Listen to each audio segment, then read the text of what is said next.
21 अप्रैल 2025 को pope Francis की 88 साल की उम्र में मौत हो गई।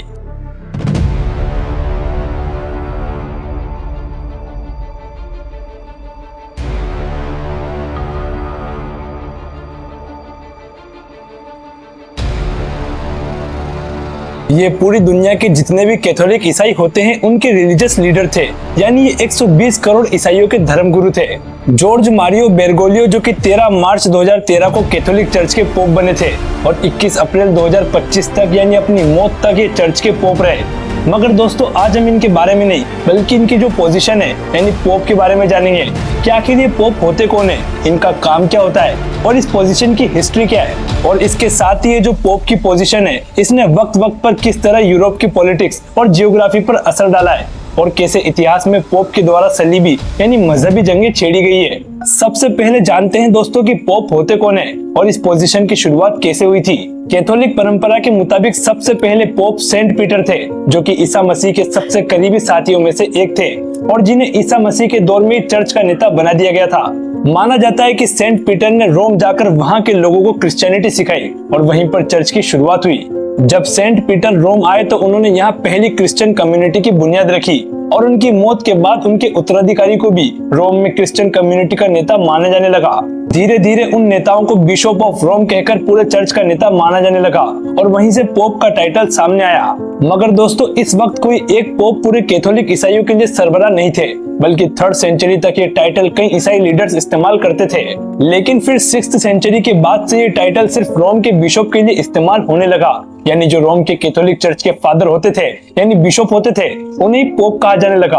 और 11th सेंचुरी तक ये टाइटल और भी ज्यादा मजबूत हो गया और अब पोप कैथोलिक चर्च के सुप्रीम हेड के रूप में एक नई ताकत बनकर सामने आए। यही वो वक्त था जब पोप की असल ताकत दुनिया के सामने आई, क्योंकि साल 1095 में पोप अर्बन II ने सबसे पहली सलीबी जंग का आगाज कर दिया। सलीबी जंगें वो जंगें हुआ करती थी जिनमें यूरोप की ईसाई फौजें मिलकर मिडल ईस्ट के मुस्लिम एम्पायर्स के खिलाफ लड़ाइयां लड़ती थी और इन लड़ाइयों का पर्पस होता था बैतुल मकदिस यानी यरूशलेम शहर। वैसे तो मुसलमानों से पहले यरूशलेम शहर ईसाइयों की हुकूमत में था, मगर दूसरे खलीफा हजरत उमर इब्न खत्ताब के दौर में मुस्लिम फौजों ने इस शहर को कैप्चर कर लिया और फिर इस शहर के पादरियों ने खुद अपने हाथों से हजरत उमर के हाथों में इस शहर की कुंजियां सौंपी। 7th सेंचुरी में हजरत उमर की फतेह के बाद से यरूशलेम मुस्लिम हुकूमतों के अंडर में रहा और ईसाई फौजें वक्त वक्त पर इसे वापस लेने की कोशिशें करती रही। 11th सेंचुरी के एंड में यरूशलेम सल्जुक तुर्कों के हाथों में था और बाज़ंतीनी बादशाह एलेक्सियस फर्स्ट मुस्लिम हुकूमतों के बढ़ते प्रभाव से अपनी सल्तनत को अनसेफ महसूस कर रहा था, इसलिए उसने रोम के पोप से मदद मांगी और फिर पोप ने बाज़ंतीनी सल्तनत के इस मिशन को धार्मिक मिशन में तब्दील कर दिया। फ्रांस के एक काउंसिल में पोप अर्बन II ने एक जोरदार और मशहूर भाषण दिया जिसका मेन मैसेज था कि अपने भाइयों की मदद करो, यरूशलेम को छुड़ाओ और अपने गुनाहों की शुद्धि करो। पोप ने यूरोप के आम लोगों से कहा कि अगर वो इस धार्मिक युद्ध में जाते हैं तो उनके गुनाह माफ कर दिए जाएंगे। इस वजह से यूरोप में भारी संख्या में लोग सलीबी जंगों में शामिल होने के लिए आगे आने लगे। इसके साथ ही पोप ने यूरोप की मुख्तलिफ रियासतों को आपस में लड़ने की बजाय सिर्फ एक दुश्मन से लड़ने के लिए प्रोत्साहित किया। यूरोप में होने वाली कई छोटी मोटी जंगों को रुकवाकर सबका रुख यरूशलेम की ओर कर दिया। इसका नतीजा ये रहा दोस्तों कि पोप की अगुवाई में शुरू हुई ये पहली सलीबी जंग कामयाब हुई और जुलाई 1099 ईस्वी में सलीबी फौजों ने यरूशलेम शहर को मुसलमानों से जीत लिया और शहर में भारी तादाद में मुसलमानों और यहूदियों का कत्लेआम हुआ। गॉडफ्रे ऑफ बोइलोन जो कि इस सलीबी जंग का मेन कमांडर था, उसे यरूशलेम का शासक डिक्लेयर कर दिया गया और एक बार फिर से यरूशलेम शहर पर ईसाई हुकूमत शुरू हो गई। मगर दोस्तों फन फैक्ट देखिए, जिस पोप ने यरूशलेम फतेह करने का ख्वाब देखा था और पूरे यूरोप की फौज को इकट्ठी कर उन्हें एक मकसद के लिए इकट्ठा कर यरूशलेम फतेह करने भेजा था, उस पोप की यरूशलेम फतेह से पहले ही मौत हो गई। यानी 1099 ईस्वी में यरूशलेम की फतेह से कुछ महीनों पहले पोप अर्बन II इस दुनिया से रुखसत हो गए। इसके बाद 200 सालों तक ये सलीबी जंगें चली और हर सलीबी जंग में पोप का अहम किरदार रहा, यानी पोप ने डायरेक्टली या इनडायरेक्टली सलीबी फौजों का समर्थन किया। इनके अलावा दोस्तों पोप यूरोप में काफी ताकतवर हुआ करते थे। उनकी ताकत का एक सबसे बड़ा हथियार एक्सकम्युनिकेशन था। दरअसल इसका मतलब होता है किसी भी राज्य या किसी भी राजा को चर्च से बाहर कर देना, यानी एक तरह से आप कह सकते हैं कि जात बार कर देना। पोप ने इतिहास में अपनी इस ताकत को कई बार इस्तेमाल किया और कई बड़े बड़े राजाओं को अपने सामने घुटनों के बल माफी भी मंगवाई। मिसाल के तौर पर पोप ग्रेगोरी 7 ने रोमन बादशाह हेनरी 4 को एक्सकम्युनिकेट कर दिया था, जिसके बाद अवाम ने भी बादशाह का साथ छोड़ दिया क्योंकि दोस्तों उस वक्त यूरोप के जो लोग हुआ करते थे वो पोप को खुदा का रिप्रेजेंटेटिव मानते थे, यानी इस दुनिया में उनके लिए पोप की बात ईश्वर की बात मानी जाती थी। हेनरी फोर्थ को चर्च से बाहर निकाले जाने के बाद उसको घुटने के बल पोप से माफी मांगनी पड़ी, जो कि इतिहास में इस बात को शो करता है कि पोप कितने ताकतवर हुआ करते थे। रोमन एम्पायर पर पोप का काफी रसूख था। पोप के पास ये अधिकार होता था कि वो रोमन बादशाह को क्राउन पहनाए, यानी उसका राज्याभिषेक करे। चार्ल्स मेगन और उसके बाद आने वाले रोमन बादशाहों को पोप ने ही क्राउन पहनाए।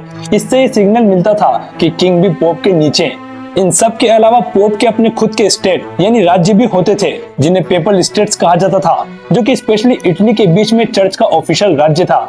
इसकी अलग सेना भी होती थी और यहाँ टैक्स भी वसूला जाता था, और कभी कभी ये स्टेट दूसरे इटालियन किंगडम से वॉर भी किया करते थे।